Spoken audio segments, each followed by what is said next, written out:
Hello. What if we lived in a miniaturized world? A world in which each one of us were 100 nanometers. How tall is that? Consider this. Inside each of our computers are tiny switches which are 100 nanometers wide, and 1,000 of these switches can fit across the width of a single hair. With every different forces present in that world than, say, this larger one, let's extend this metaphor to this bowl of water. What if we took every drop of water and miniaturized it? Would it act any different? If we took the miniaturization to nanometer scale, we have just entered the world of microfluidics.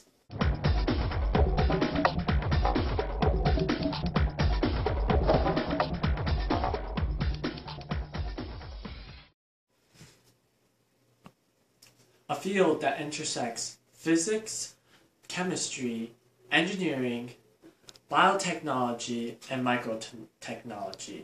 But before we begin, let's see what the average person knows about microfluidics. Microfluidics is probably a magic mushroom! I'm not really sure, but I heard it on YouTube, I think, the other day.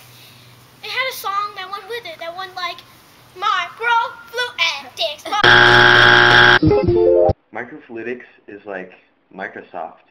It's like a company, except it doesn't make software. It makes soft drinks. Microfluidics is the science of building micro-miniaturized devices with chambers and tunnels for the containment and flow of fluids.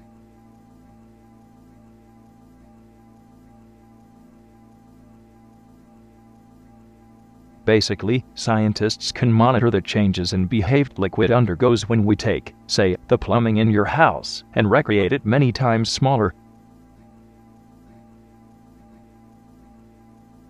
The devices used are measured at the micrometer level and fluids measured in nanoliters and picoliters. Microfluidic research began with a chromatograph. Soon after, IBM adopted the idea and incorporated it in the manufacture of inkjet printers.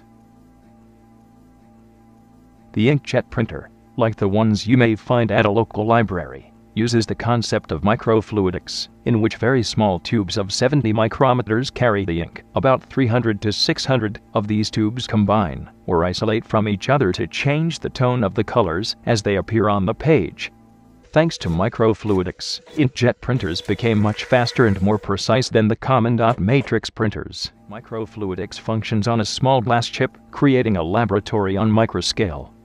This technology is called lab-on-a-chip and is applicable in many research fields. These devices are built to take the chemical properties of liquids and the electrical properties of semiconductors, combining them to make a system which can precisely determine chemical factors on a very small level through measuring changes in electric pulses. These changes are all depend, of course, on the nature of the tested chemical component. On this submicro level, the material most commonly used to make these devices are polydimethylsiloxane or PDMS, and continues to increase in popularity due to its simplicity,